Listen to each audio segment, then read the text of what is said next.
And all the way from Dublin, our next keynote is by the recently elected Dublin Bay South by-election candidate, Ivana Bacik. Sorry, TD Ivana Bacik. Wait, a by-election just for bisexual people? No, okay. Ivana grew up in Rathgar, Terenure, where she lives today with her young family, and where she did indeed recently win the Dublin South by-election. Many congratulations from all of us here at Cork Pride.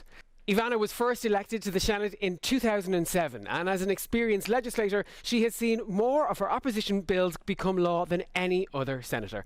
A long-term campaigner, ally and advocate for constitutional change and equal rights, Ivana represented Catherine Zappone and Anne-Louise Gilligan in their courageous High Court case seeking their right to marry, a case which paved the way for the same-sex marriage referendum in 2015.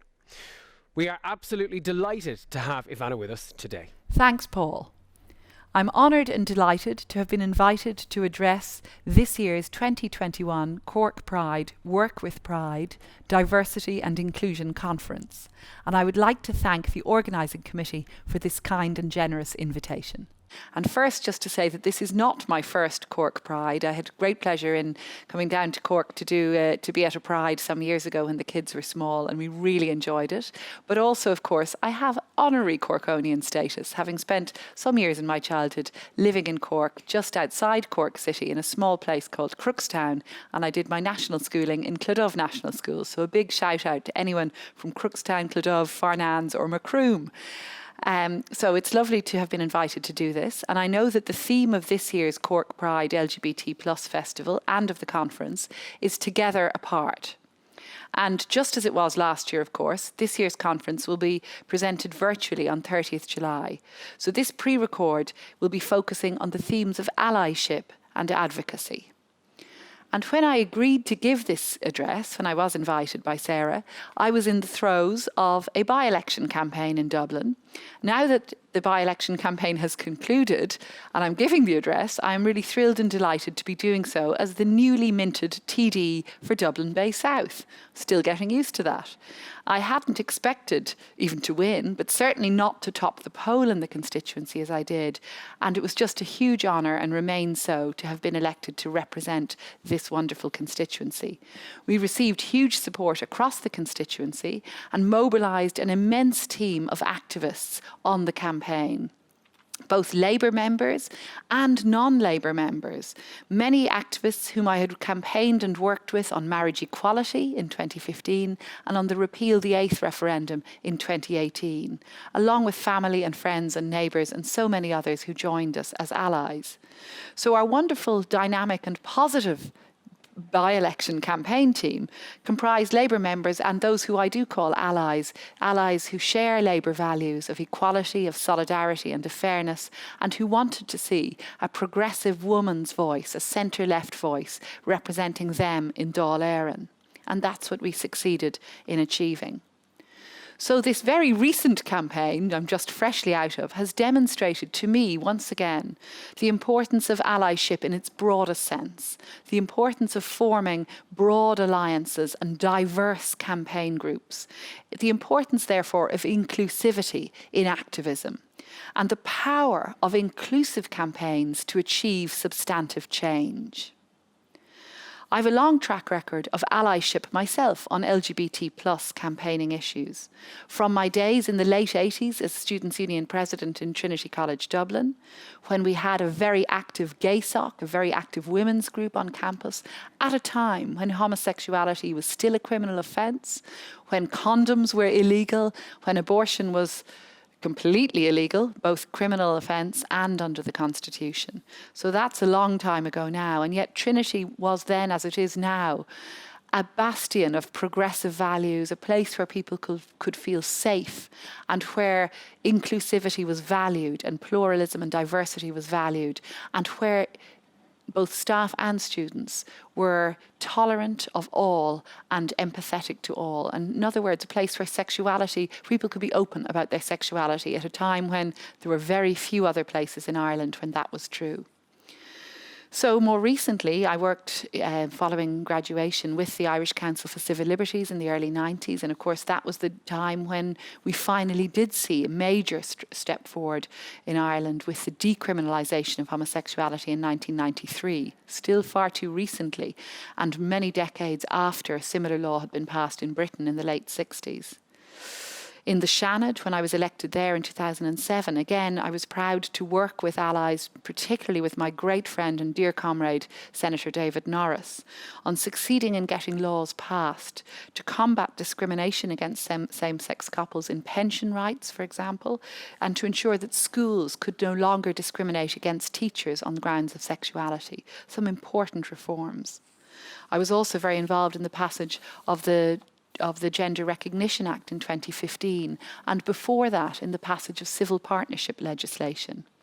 And as a practicing barrister, of course, I was proud to represent the great Catherine Zappone, later a minister, and the sadly departed Anne-Louise Gilligan, her dear wife, in their landmark constitutional case seeking recognition of the right to marry for gay couples in the High Court.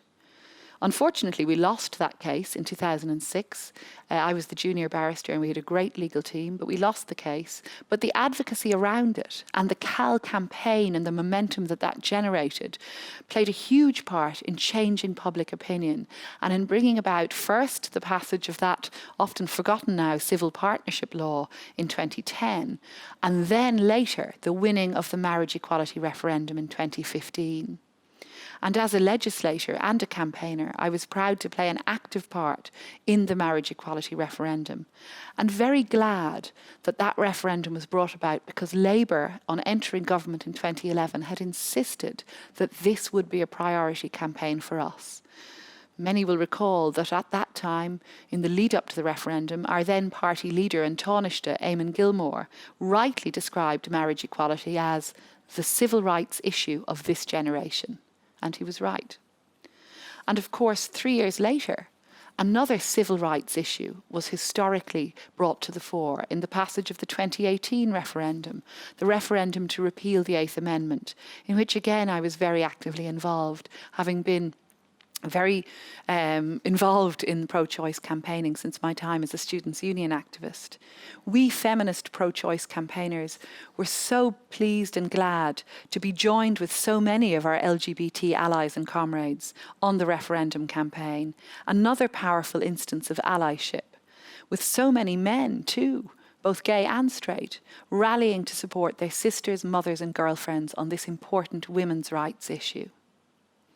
Reflecting on the success of the marriage equality referendum and the repeal referendum, and on other campaigns around LGBT rights and equality campaigns more generally, I think it's clear that to win hearts and minds, to change people's minds and to change our laws and our society, it's vital to engage in inclusive advocacy, to win allies to the cause, beyond those directly affected, and to focus on what many LGBT allies have spoken to me as the movable middle. Those people who may not be on your side to begin with, but who can be won over with stories, with human stories, and with inclusive activism. For 3 years, myself, between 2003 and 2006, I was honoured to be a columnist for Gay Community News, for GCN, the publication that has played such a strong and pivotal role in changing the landscape for LGBT rights in Ireland. And so I explored many of the issues around activism, campaigning and civil rights from the viewpoint of an ally. Looking back at my columns over those years, I covered a range of different issues, from topics as diverse as the lack of recognition for same-sex couples, which of course then was a very pressing issue, homophobia and homophobic bullying, the sexual abuse of children, the proud history of the gay rights movement, the abuse of power by the Catholic Church, then a hugely powerful force, as it remains.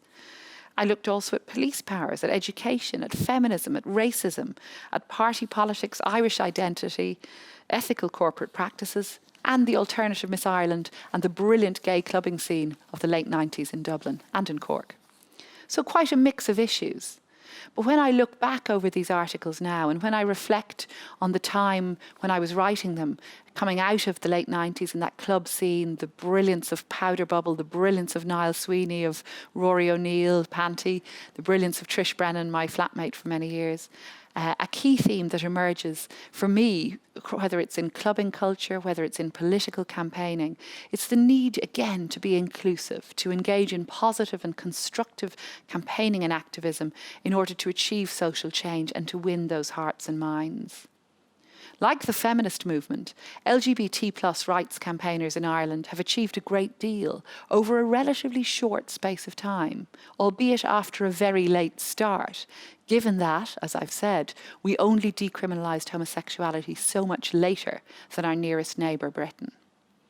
And that's a shameful delay. Those lost years were shameful years in Irish social history when we look at the setbacks for women's rights, for civil rights, the fact that the first divorce referendum was lost in 1986, the fact that for many of us coming of age in the late 80s and early 90s, we were conscious that we were always trying to fight back against a really powerful, conservative, Catholic Church-dominated force in Irish society.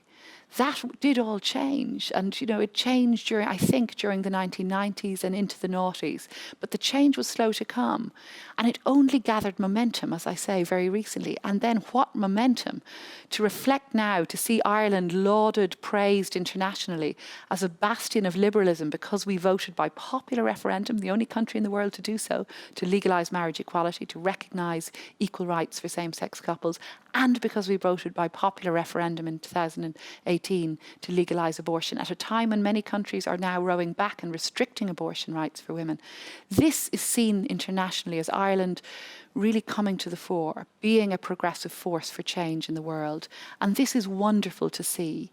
And it's something that we should be proud of as allies, as activists, as feminists, as campaigners on civil rights and equality issues and human rights.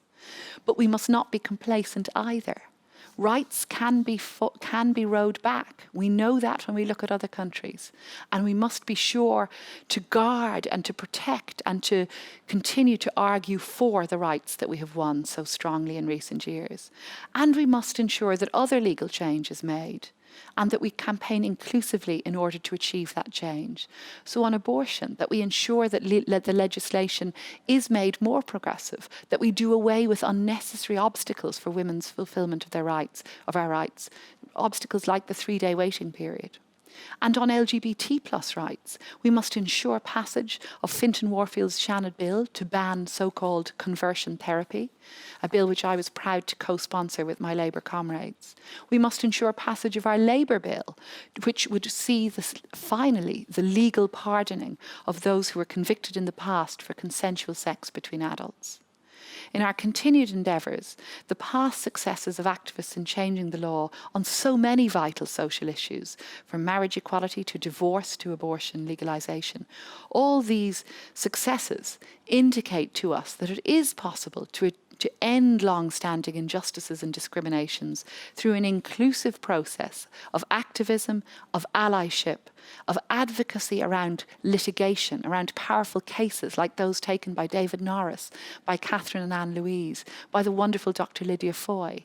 These cases formed galvanising moments for activists and opportunities for advocacy and for telling the stories that will win that movable middle, that will win over hearts and minds. This is the essence of successful political campaigning around civil rights. So we've come a long way. And the last year with COVID has been particularly tough for us all, for communities across Ireland. The theme of this year's Cork Pride, Together Apart, should remind us again how important social solidarity and inclusive activism and advocacy are, how important community spirit must remain in ensuring that we will all get through this and will re-emerge together, LGBT plus community, feminists, activists and allies, as a stronger, more inclusive society and a stronger, more inclusive country. Happy Cork Pride to you all. Guramaghwith. Thanks, Ivana. We do have a couple of questions for you that were submitted by conference attendees. The first question is, how can team members give a voice to members of the community in the workplace? I think there's some really good models of best practice on creating spaces in workplaces where people can feel comfortable discussing their sexuality or being open about their sexuality.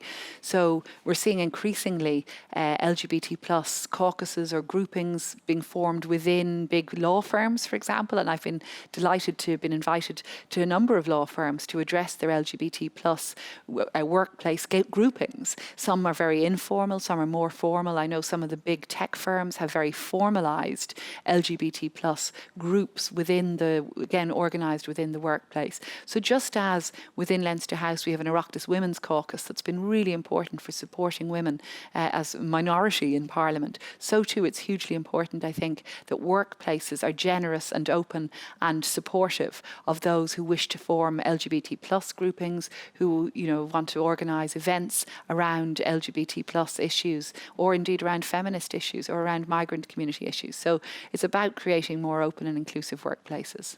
And the second question is, why is being a visible ally important in terms of diversity and inclusion in the workplace? I think allyship is critical in campaigning generally. I think it's always important to build an inclusive and broad campaign in order to win hearts and minds and win that movable middle ground.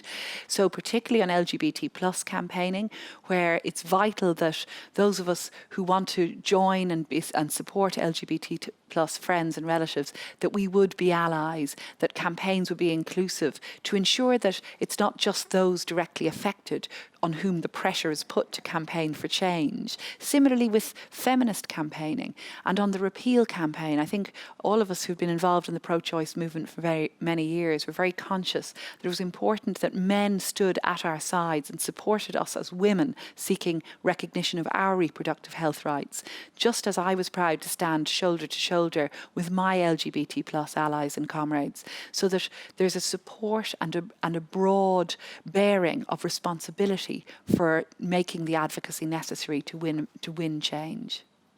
Because it is a responsibility, and it's a pressure on those who are most directly affected. And it's very important that those who are not themselves directly affected will also stand in solidarity on campaigns for rights for those from migrant communities, campaigns for women's rights and for LGBT rights. Thanks so much, Ivana, for shining a light on the importance of allyship and advocacy.